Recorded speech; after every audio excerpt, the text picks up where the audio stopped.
नमस्कार, स्वागत है आप सभी का इतिहास स्वदेश पर। मैं हूं आपके साथ सौमित्र बुद्धकर। आप देख रहे हैं मार्केट्स पर हमारी खास पेशकश, कल की तैयारी। सबसे पहले बता दें आपको क्या खास लेकर आए हैं आज हम शो में आपके लिए। महंगाई का टॉप 7.8% पर बन चुका है, ये कह रहा है आरबीआई के गवर्नर का।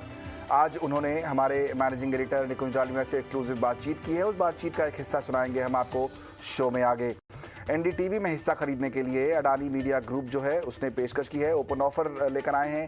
क्या है ये डील, किस भाव पर हो रही है, ये सब समझेंगे शो में। और साथ ही साथ कल के लिए कुछ दमदार ट्रेडिंग आइडियाज को भी शो में करेंगे शामिल।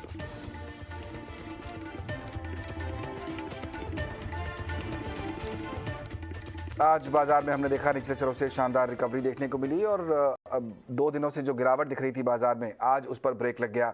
दिन भर किस तरह का एक्शन रहा आज बाजार में, बता रही है मेरी सहयोगी मानसी दवे। बिल्कुल, तो देखिए बाजार में कहाँ 17,374 के लोज हमने देखे थे, वहाँ से सीधा 17,600 के पार मार्केट्स में अच्छी मजबूती के बीच ट्रेड्स नजर आए। क्लियरली 300 साढ़े 300 अंकों की यहाँ पर तेजी बाजार ने निचले स्तरों से देखी। ऑफकोर्स एक डिप के साथ हमने ओपनिंग जरूर देखी थी, लेकिन उसके बाद बाजार ने जो रिकवरी अटेम्प्ट की वो काबिल तारीफ थी और उसके बाद आखिरी मिनटों में तो बाजार में शानदार धुआंधार एक्शन हमने देखा। इस बीच स्टॉक स्पेसिफिक एक्शन की अगर बात करें, शुरुआत आइशर मोटर्स से करना चाहेंगे क्योंकि कंपनी के एक एजीएम भी है जिसके चलते फोकस में और ब्रोकरेजेस के बुलिश रडार पर हैं। सीएलएसए की एक पॉजिटिव रिपोर्ट आई आइशर मोटर्स पर, उसके ठीक बाद हमने देखा स्टॉक में अच्छी मजबूती के बीच दिन भर ट्रेड्स नजर आए। अच्छी तेजी पर करीब 3% की बढ़त पर ही स्टॉक क्लोज होता हुआ। इसके विपरीत आईटी स्पेस पर हमने देखा जेपी मॉर्गन ने डाउनग्रेड्स की एक रिपोर्ट जारी की और उसके ठीक बाद बड़ी चाहे कंपनियां हो या फिर mid cap IT plays, of course यहाँ पर मार्जिन को लेकर काफ़ी हद तक एक कंसर्न्स बिल्टअप होते हुए दिख रहे हैं, जिसके चलते आईटी स्पेस फोकस में। बिकवाली का दबाव दिन भर और इनफैक्ट आईटी सेक्टर ही एकमात्र सेक्टर था जो कि आज परफॉर्म नहीं कर पा रहा था। एम्फासिस, टेक महिंद्रा, इन्फोसिस जैसे तमाम काउंटर्स में बिकवाली के साथ ट्रेड्स हमने देखे। वहीं आरबीएल बैंक में फंड रेजिंग को लेकर कुछ खबरें आती हुई दिखी और बोर्ड में मैनेजमेंट में कुछ चेंजेस की भी खबरें थी, जिसके चलते यहाँ पर आरबीएल बैंक में करीब 5% की बढ़त के साथ हमने ट्रेड दिन भर देखे और ये तेजी जो है वो इंटैक्ट भी रही। डोमेस्टिक राइस स्टॉक्स की अगर बात करें, राइस प्राइसेस में पिछले 10 दिनों में करीब 7% की बढ़त देखने को मिली है, जिसके चलते एलटी फूड्स और केआरबीएल जैसे स्टॉक में अच्छी मजबूती, करीब 4 से लेकर 8% की तेजी इन तमाम स्टॉक्स में आज के सत्र में हमने देखी। अगर सबसे ज़्यादा कंट्रीब्यूशन की बात करें या फिर सबसे ज़्यादा इस तेज़ी में किसने कंट्रीब्यूट किया, इसकी बात करें, रिलायंस के स्टॉक ने आज बाजार को तेज़ी प्रदान करने का काम किया। इसके ठीक पीछे ICICI bank, Mahindra and Mahindra, SBI, Bajaj twins में भी मजबूती के साथ ट्रेड्स हमने देखे हैं। आईटी स्पेस की दिग्गज कंपनियों ने आज परफॉर्म नहीं किया। इन्फोसिस, टीसीएस में बिकवाली थी, एचडीएफसी बैंक, एचसीएल और साथ ही एचसीएल टेक्नोलॉजीज में लाल निशान के साथ ट्रेड्स हमने देखे हैं। वहीं अगर सेक्टर स्पेसिफिक बाजार को देखेंगे, सिर्फ आईटी सेक्टर को छोड़ दें, उसके अलावा निजी बैंक क्षेत्र, सरकारी बैंक क्षेत्र, फार्मा, एफएमसीजी, रियल एस्टेट, हर तरफ हमने अच्छी मजबूती के बीच ही ट्रेड देखें। तो क्लियरली एक पावर पैक दिन और अच्छी तेजी के बीच दिन भर बाजार ने ट्रेड कर दिखाया और आखिरी मिनटों में तो ये तेजी जो है वो बढ़िया बढ़त के साथ अच्छी क्लोजिंग की तरफ हमें ले गई। बिल्कुल, एक शानदार रिकवरी देखने को मिली आज बाजार में और एक अच्छी क्लोजिंग भी। लेकिन ये रिकवरी सस्टेनेबल है कि नहीं, पूछते हैं हमारे एक्सपर्ट से। मेरे साथ 2 खास मेहमान जुड़ रहे हैं, विपुल कांकरिया और आशीष महेश्वरी। आप दोनों का बहुत बहुत स्वागत। विपुल, क्या लगा आपको आज बाजार को देखकर? हमने जब सुबह आज ओपनिंग देखी तो ऐसा लगा कि जब 17,400 का लेवल टूटा तो चिंता ये थी कि अब शायद ये और गहरा जाएगी गिरावट, लेकिन रिकवरी काफी अच्छी रही। आपने क्या रीड किया आज? बिल्कुल, निचली स्तर से काफी एक अच्छी रिकवरी आई थी मार्केट में आज। आई गेस ये मोमेंटम चलते हुए सस्टेन करेगा कल भी।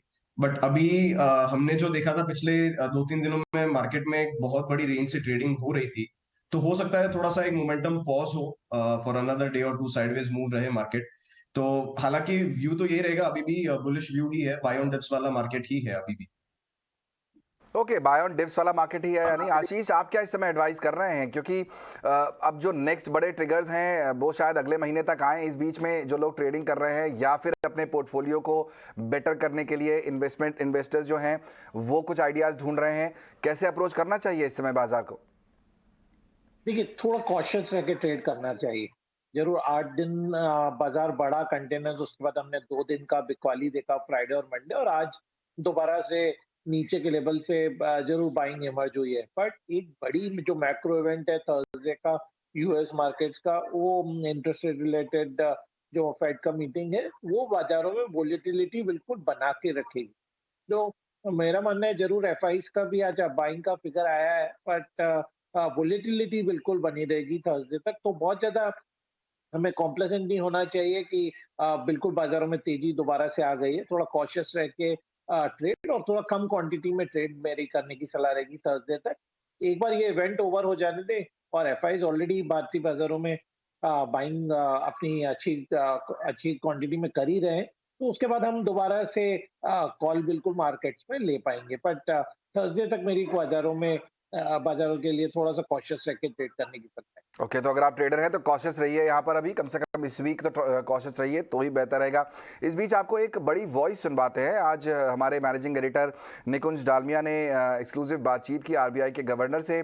भारत में महंगाई का टॉप बन चुका है, ये उनका कहना है। शक्तिकांत दास ने निकुंज डालमिया से एक्सक्लूसिव बातचीत में ये कहा है कि आगे महंगाई में अब कमी आने की उम्मीद है। I think it is getting increasingly anchored. We reached a peak at 7.8%, and thereafter the inflation has moderated in the subsequent 3 prints. The latest was 6.7%. And the inflation, why I am saying inflation and inflation expectations are also getting anchored, is because if you see, the all around the way the various analysts and the market participants are looking at the economy. We do a survey of professional, forecasters. We do a survey of investors. We do a consumer household survey. We do a consumer survey and a household survey. Now, all the indications, all the, the survey results are pointing to the fact that inflation is, expectations around inflation are getting anchored. And the bond yields also are, especially at the long end, they're also reflecting the fact that inflation is getting anchored. Now, for example, if you look at the 10-year GSEC, now the 10-year GSEC, before we started, before the, the May meeting of the MPC, when we started the current rate hike cycle by 40 basis points, just before that it was around 7.1, 7.12. And today it's about 7.28. Today morning I had seen it was 7.3. Now, so therefore the bond yields, especially at the long end, how they behave, that also is reflective of whether inflation expectations are getting anchored. I think at this point of time, according to our assessment, inflation has peaked and it is expected to moderate going forward. Inflation expectations are also getting well anchored. बिल्कुल, तो यानी महंगाई जो है वो अब control में है और यहाँ से अब महंगाई में कमी आएगी, ये बताया है आज ईटी नाउ स्वदेश को आरबीआई के गवर्नर ने। चलिए, अच्छी खबर तो ये है, हम लोग शुरू करते हैं आज स्टॉक स्पेसिफिक चर्चा। और सबसे पहले आज शाम जो खबर आई है, अडानी एंटिटीज़ ने एनडीटीवी में हिस्सेदारी खरीदने के लिए ओपन ऑफर की पेशकश की है। अडानी एंटिटीज़ जो है वो 294 रुपये प्रति शेयर के भाव पर करीब 493 करोड़ के ओपन ऑफर की पेशकश कर रहा है। मेरे सहयोगी सौमित सरकार मेरे साथ अब जुड़ रहे हैं, उनसे समझते हैं क्या डिटेल्स हैं। सौमित, क्या डिटेल्स हो सकती हैं इस डील की, और क्या ये प्राइसिंग जो है वो मार्केट जो प्राइस है इस समय उसके हिसाब से, वैल्यूएशन के हिसाब से ठीक लग रही है आपको? तो अगर आप देखें तो ये डील पहले तो 2 स्टेप डील है। पहले तो अडानी एंटरप्राइजेस का जो यूनिट है, होली ओन सब्सिडरी जो कि एएमजी मीडिया है, वो 100% स्टेक एक्वायर करेगा विश्व प्रधान कमर्शियल प्राइवेट लिमिटेड कंपनी में। अभी ये जो एक्विजिशन हो रहा है, एक एंटरप्राइज वैल्यू पे हो रहा है करीब 114 करोड़ के आसपास। अब वीसीपीएल आरआरपीआर होल्डिंग जो कि प्रमोटर एंटिटी है एनडीटीवी के, इसके वारंट्स ओन करता है और उनके पास राइट्स है इन वारंट्स को इक्विटी शेयर में कन्वर्ट करने के लिए। अब वीसीपीएल वो राइट्स एक्सरसाइज कर रहा है। अब ये राइट्स एक्सरसाइज करने की वजह से क्या हो रहा है, जो वारंट्स होंगे वो इक्विटी शेयर्स में कन्वर्ट हो जाएंगे और इक्विटी शेयर में कन्वर्ट होने के कारण वीसीपीएल की जो होल्डिंग है आरआरपीआर होल्डिंग में, वो करीब 99.5% पे चली जाएगी। अब जैसे कि मैंने कहा कि आरआरपीआर होल्डिंग एक प्रमोटर एंटिटी है एनडीटीवी में और वो करीब 29.18% स्टेक ओन करता है एनडीटीवी में। अब चूंकि प्रमोटर एंटिटी में जो है आरआरपीआर होल्डिंग, उसमें चेंज ऑफ गार्ड हो रहा है, मतलब चेंज ऑफ ओनरशिप हो रहा है, इसीलिए ये प्रमोटर एंटिटी को मैंडेटरी एक ओपन ऑफर करना पड़ेगा पब्लिक शेयर होल्डर्स के एनडीटीवी के पब्लिक शेयर होल्डर्स के लिए। ये सेबी का रूल है और इसी कारण ये ओपन ऑफर विश्व प्रधान कमर्शियल प्राइवेट लिमिटेड कंपनी जो है वो कर रहा है। अभी ये ओपन ऑफर 26% स्टेक जो है पब्लिक शेयर होल्डर्स के लिए उसके लिए किया जा रहा है और जो वैल्यू पे वो करने की कोशिश कर रहे हैं वो है 294 रुपीज पर शेयर पे। अब अगर आप करंट मार्केट प्राइस देखेंगे एनडीटीवी का तो 366 के आसपास है, तो करीब 20% डिस्काउंट हो रहा है। बट याद रखिएगा पिछले 6 महीने में हमें एक अच्छा खासा जंप देखने को मिला है शेयर प्राइसेस में एनडीटीवी के। करीब 176% जंप हमें दिखा है शेयर प्राइसेस में एनडीटीवी के और उसके पीछे कोई स्ट्रॉन्ग फंडामेंटल रीजन तो एज सच नहीं है, बट हमें अच्छा खासा अपमूव देखा है। तो कंसिडरिंग वो फैक्टर को अगर हम देखें तो ये जो ओपन ऑफर का जो वैल्यू उन्होंने सजेस्ट किया 294 वो काफी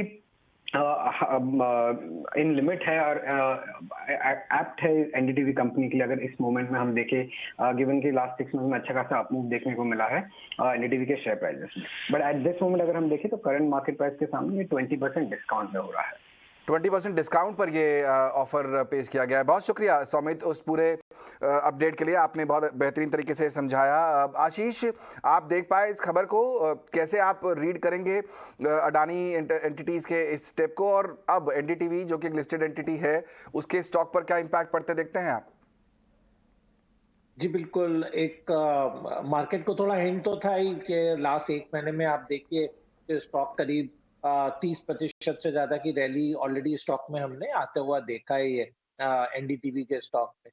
और अडानी ग्रुप चूंकि काफी सारे जो अपने बिजनेसेस की जो ग्रोथ है वो इनऑर्गेनिक एक्विजिशंस के थ्रू कर रहा है, तो उसका ही एक पार्ट है कि वो मीडिया बिजनेस में जो फॉरे है वो एनडीटीवी के थ्रू उनका होगा। तो मेरा ये मानना है कि शेयर होल्डर्स के लिए पॉजिटिव है, क्योंकि जो वैल्यू है अभी 2300-2400 करोड़ के मार्केट कैप पे ये कंपनी था, तो ये एक कोई बड़ी डायरेक्शन की तरफ ये कंपनी नहीं जा रही थी और जो प्रॉफिटेबिलिटी थी वो भी काफी स्टैटिक था कई सालों से। तो मेरा ये मानना है पॉजिटिव है एनडीटीवी के शेयरधारकों के लिए, और जिन्होंने इस स्टॉक को इस डेवलपमेंट से पहले खरीदा था वो मुनाफा वसूल कर ले, क्योंकि स्टॉक में एक बड़ा रनअप ऑलरेडी आ चुका है और किसी गिरावट पे इस स्टॉक को बाय करने की सलाह रहेगी। बट इस डेवलपमेंट के चलते हुए जिनके पास ये स्टॉक है वो एक बार कल मुनाफा वसूल कर।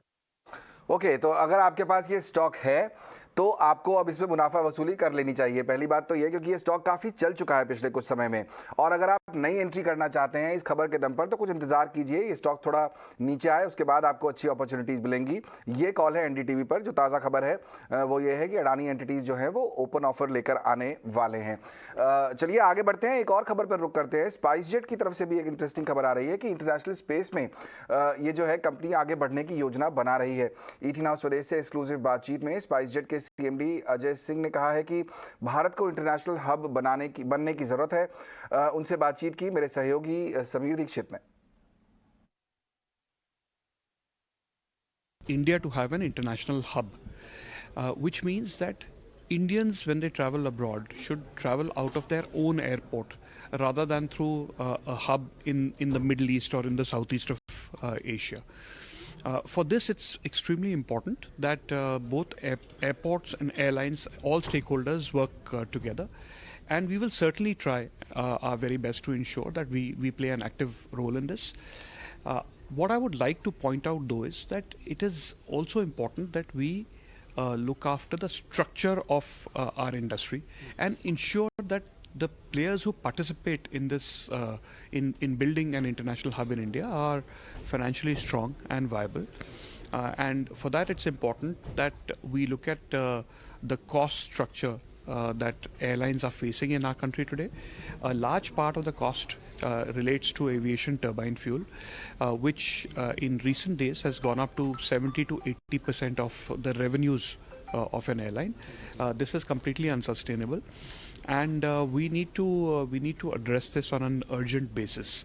It's only when our airlines are strong that they will be able to compete with the international airlines and build the passenger hub that you are talking about.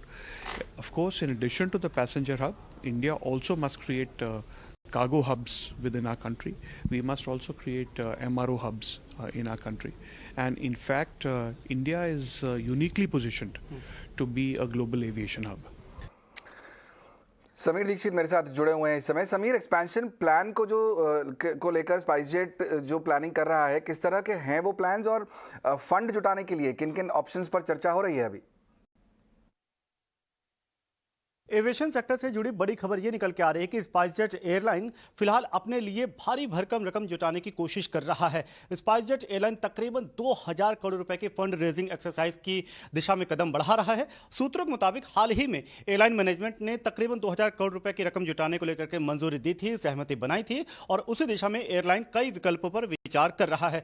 SpiceJet CMD और अन्य सूत्रों से यह भी पता चला है कि इस दिशा में कुछ फंड रेजिंग हो भी चुकी है। ये कितनी है यह अभी पता नहीं चल पाया है, लेकिन कुछ पैसा एयरलाइन ने जुटा लिया है। लेकिन जो बड़ा लक्ष्य है, यानी कि तकरीबन 2000 करोड़ रुपए जो जुटाना है, उस दिशा में एयरलाइन कई विकल्पों पे, मसलन जो गवर्नमेंट की फाइनेंसिंग स्कीम है, गवर्नमेंट लैंडिंग स्कीम है, उस पर भी विचार कर रही है। यही नहीं, स्पाइसजेट सीएमडी फिलहाल विचार कर रहे हैं कि अगर वो स्टेक सेल करते हैं अपना, तो वो कितना हो सकता है, उससे कितनी रकम जुटाई जा सकती है। यहां तक कि इक्विटी सेल पर भी विचार किया जा रहा है। और ये जो पूरी फंड रेजिंग एक्सरसाइज है, इसके पीछे एयरलाइन को बनाए रखना, इसके ब्रांड को बनाए रखना, और साथ ही साथ जो फ्यूचर एक्सपेंशन एयरलाइन अपने लिए देख रही है, उसके लिए पैसा जुटाने की पूरी कोशिश की जा रही है। तो 2000 करोड़ रुपए के एक बड़े लक्ष्य के साथ में ये फंड रेजिंग एक्सरसाइज की तरफ जो एयरलाइन मैनेजमेंट है, वो तेजी से अपने कदम बढ़ा रही है। विपुल, स्पाइसजेट पर आपने नजर डाली है? यहाँ पर कंपनी के प्लान्स काफी अच्छे हैं। यहाँ पर स्टेक सेल की बातचीत पिछले कुछ समय से चल रही है। फंडामेंटली काफी सारे डेवलपमेंट्स हो रहे हैं। चार्ट्स पर क्या दिख रहा है? कोई अपॉर्चुनिटी दिखती है आपको? बिल्कुल, अभी इसने एक तरह से मोमेंटम पकड़ा था कुछ दिनों पहले। कंसोलिडेशन चल रहा है। मैं कोई ज्यादा बड़ी पोजीशन इसमें नहीं बनाऊंगा, बट एक करंट लेवल्स के हिसाब से थोड़ी सी पोजीशन बनाई जा सकती है for a breakout of a target of around 64 with a stop loss around 37। Momentum थोड़ा सा भी पकड़ना बाकी है। एक तरह से कंसोलिडेशन चल रहा है, तो we will wait and watch. Okay, थोड़ा वेट एंड वॉच है, लेकिन अगर पोजीशन लेनी है तो 37 का एक स्टॉप लॉस लगाना बहुत जरूरी है। इस पर ध्यान रखिएगा। एक स्पेस, विपुल, जो आज काफी ज्यादा फोकस में था, वो था आईटी, क्योंकि यहाँ पर जेपी मॉर्गन की रिपोर्ट आई कि उन्होंने कई बड़ी कंपनियों को जो है वो डाउनग्रेड कर दिया है, न्यूट्रल कर दिया है उन्होंने। उसके बाद हमने देखा कि Infosys, TCS, HCL Tech Mahindra, ये सारे बड़े प्लेयर आज नेगेटिव जोन में जाकर बंद हुए हैं।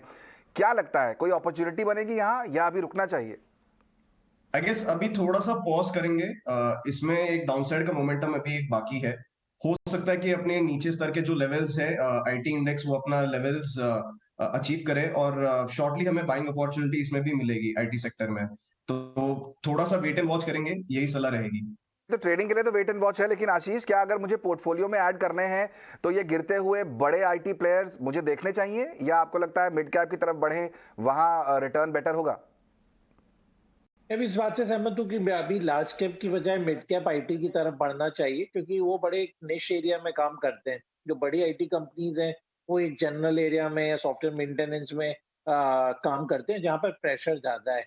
तो यहाँ पर बिल्कुल एक निश सेगमेंट के स्टॉक ढूंढना चाहिए, और वहीं निवेश करेंगे तो ज्यादा अच्छा रिटर्न आगे बढ़ सकता है।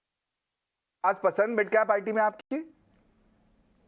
जी, मेरा मानना है LTTS और LTIS, ये दोनों स्टॉक्स पे नजर रखना चाहिए, क्योंकि ये जो प्रोडक्ट डिजाइनिंग में कंपनीज काम कर रही हैं, ये काफी बेहतरीन है। और इसके अलावा मेरा मानना है टाटा एलेक्सी को किसी भी गिरावट पे अपने पोर्टफोलियो में ऐड करना चाहिए। टाटा एलेक्सी को ऐड करना चाहिए किसी भी गिरावट में। एलटीटीएस और एलटीआईएस को भी फोकस में रखना चाहिए। ये वो स्टॉक्स हैं मिड कैप स्पेस से जहां पर आपको जो है अपॉर्चुनिटी देखनी चाहिए। एक बार विपुल, एमएनएम के चार्ट पर नजर डालिए। जब से कंपनी ने अनाउंस किया है कि वो नई ईवी लेकर आएंगी, इनफैक्ट उसके पहले से ये स्टॉक जो है काफी तेजी से चल रहा है, और मतलब इसका रनअप ऐसा लग रहा है कि कंटिन्यूसली लगातार बना हुआ है। आपको लगता है कि ये तेजी बरकरार रहेगी अभी भी? और बिल्कुल, इसमें एक मोमेंटरी पॉज आने के बाद में इसकी ट्रेंड ओवरऑल अभी भी इंटैक्ट है। जो बुलिश ट्रेजेक्टरी है चार्ट की, स्टॉक में मोमेंटम आगे भी बना रहेगा। मेरा जैसे पोजिशनल टारगेट भी इसमें 1425 का था, तो मैं अभी भी उस टारगेट के लिए बरकरार हूँ। ट्रेंड अभी भी इंटैक्ट है। लॉन्ग साइड पोजिशंस बनाई रखी जानी चाहिए। ओके, अभी ट्रेंड बरकरार है, लॉन्ग साइड पोजीशन रखनी चाहिए। हालांकि ये स्टॉक काफी चल चुका है महिंद्रा एंड महिंद्रा का। पिछले कुछ दिनों में 1400 तक के टारगेट यहां पर विपुल को दिखाई देते हैं। एक स्पेस आशीष जो बजिंग है खबरों के दम पर ही और फंडामेंटल रीजन की वजह से, वो है कॉफी प्रोडक्ट्स का, क्योंकि यहां पर दाम धीरे धीरे बढ़ते हुए दिखाई दे रहे हैं। जो दुनिया भर में कमी हो रही है कॉफी प्रोडक्शन की, उसकी वजह से हमारे यहाँ जो लिस्टेड कॉफी कंपनियां हैं यहाँ पर CCL जैसी, क्या आपको लगता है कि वहां पर अभी देखना चाहिए इस खबर के दम पर कुछ मुनाफा बनाने का मौका है वहां? जी, बिल्कुल मैं इस बात से सहमत हूँ कि कॉफी के जो प्राइसेस बढ़ते जा रहे हैं और क्रॉप में भी हमने एक डिक्लाइन आता देखा है, तो CCL प्रोडक्ट जैसी कंपनी को इसका काफी बेनिफिट होने वाला है। और आज भी हमने देखा स्टॉक में 1-1.5% का मूवमेंट था, और अभी भी स्टॉक जो अपना 52 वीक का करीब 515 रुपए है, उससे करीब 10-15% नीचे मिल रहा है। तो बिल्कुल मेरिट है स्टॉक में और न्यूज में, और यहाँ पे नजर रखना चाहिए। इसके अलावा जो लार्ज कैप कंपनी है, तो वो तो टाटा कंज्यूमर प्रोडक्ट है। मेरा मानना है कि उस स्टॉक पे भी नजर रखने की अभी जरूरत है, क्योंकि टी और कॉफी दोनों में उनका डोमिनेंट प्लेयर है। आज हमने अच्छा स्टॉक में मोमेंटम भी देखा, तो बिल्कुल टाटा कंज्यूमर और CCL प्रोडक्ट दोनों में बाई की सलाह। चलिए, टाटा कंज्यूमर और CCL प्रोडक्ट्स दोनों में बाय की सलाह है, यहां पर कर सकते हैं आप खरीदारी।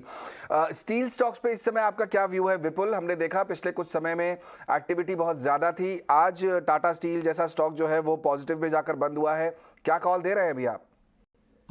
स्टील सेक्टर आज पॉजिटिव ट्रेजेक्टरी में था ओवरऑल। इसमें एक मोमेंटरी डिप जरूर आया, और इस क्षेत्र में भी सबसे प्रख्यात जो स्टॉक मुझे आज निखर के दिखा था वो था NMDC इस सेक्टर से, जिसने एक टेक्निकल ब्रेकआउट भी दिया था।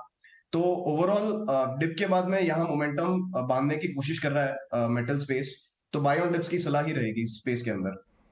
ओके, बाय ऑन डिप्स की सलाह। NMDC को भी रख सकते हैं आप फोकस में। अभी इस समय स्टील स्टॉक्स में भी अपॉर्चुनिटी ढूंढी जा सकती है। चलिए, अभी कल का ट्रेडिंग सेशन कैसा होने वाला है वो तो कल सुबह पता लगेगा, लेकिन आप कौन से स्टॉक्स पर फोकस कर सकते हैं ये जानने का वक्त है। पूछते हैं हमारे मेहमानों से कौन से हैं आज के VIP शेयर्स।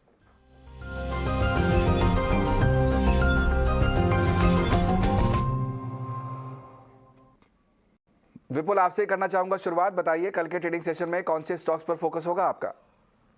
मेरा फोकस रहेगा NMDC के लिए। आज एक टेक्निकल ब्रेकआउट दिया था इसने, तो मैं NMDC पे 119 की प्राइस पे एक स्टॉप लॉस डालूंगा 108 का, और मेरे जो पोजिशनल टारगेट्स रहेंगे वो है 131 और 144 के। ओके, तो NMDC में यहाँ टारगेट 131 से 144 तक के, 108 का एक स्टॉप लॉस लगाइए, और यहीं पर अपॉर्चुनिटी अच्छी दिखाई दे रही है। आशीष, आपकी तरफ से कोई सजेशंस, कोई आइडियाज? जी, मेरी तरफ से जो मेरा पिक रहेगा, करीब उसको 3 से 6 महीने होल्ड करना पड़ेगा, तो काफी बेहतरीन रिटर्न है। वो है एस्ट्रा माइक्रोवेव प्रोडक्ट। ये कंपनी है जिसका 2700 करोड़ का मार्केट कैप है, और कंपनी में बड़े निश एरिया में है, जो डिफेंस इलेक्ट्रॉनिक्स है, और इसके अलावा स्पेस और मेट्रोलॉजिकल जो रडार्स बनते हैं वो कंपनी बनाती है। और मेरा मानना है कि जो मेक इन इंडिया का गवर्नमेंट का जो फोकस है, उसका बहुत बड़ा बेनिफिट एस्ट्रा माइक्रो जैसी कंपनी को मिलेगा। इन्होंने अभी रफाल के साथ में भी एक जॉइंट वेंचर किया, तो वहाँ पे भी करीब $100 मिलियन के आसपास का रेवेन्यू यहाँ पे ऐड होने वाला है। तो आज जरूर स्टॉक में 52 वीक हाई को टच किया इतने खराब मार्केट में, बट मेरा मानना है जो एक्यूमुलेशन इसमें जो फंड्स के द्वारा देखा जा रहा है, ये स्टॉक्स को आगे भी जाके नई ऊंचाइयों की तरफ लेके जाएगा। तो स्टॉक को डिफेंस सेक्टर में one of the best bat है, और इस लेवल पे बिल्कुल मिस नहीं करना चाहिए। 3 से 6 महीने का जरूर पर्सपेक्टिव रखेंगे तो बेहतरीन रिटर्न। ओके, नजरिया रखिए 3 से 6 महीने का। एस्ट्रा माइक्रो एक बेहतरीन अपॉर्चुनिटी आपको दे सकता है। 400 रुपए से तक के या उसके ऊपर के टारगेट भी मिल सकते हैं, लेकिन नजरिया लंबा होना चाहिए, ये ध्यान रखिए। बेहतरीन अपॉर्चुनिटी, यहाँ अच्छे रिटर्न्स मिलने की संभावना। बहुत बहुत शुक्रिया विपुल और आशीष, समय निकालकर हमारे साथ आज शो में शामिल होने के लिए। चलिए, इस शो को समेटने का वक्त भी हो गया है। मुझे और पूरी टीम को दीजिए इजाजत। आप बने रहिए ET Now स्वदेश के साथ।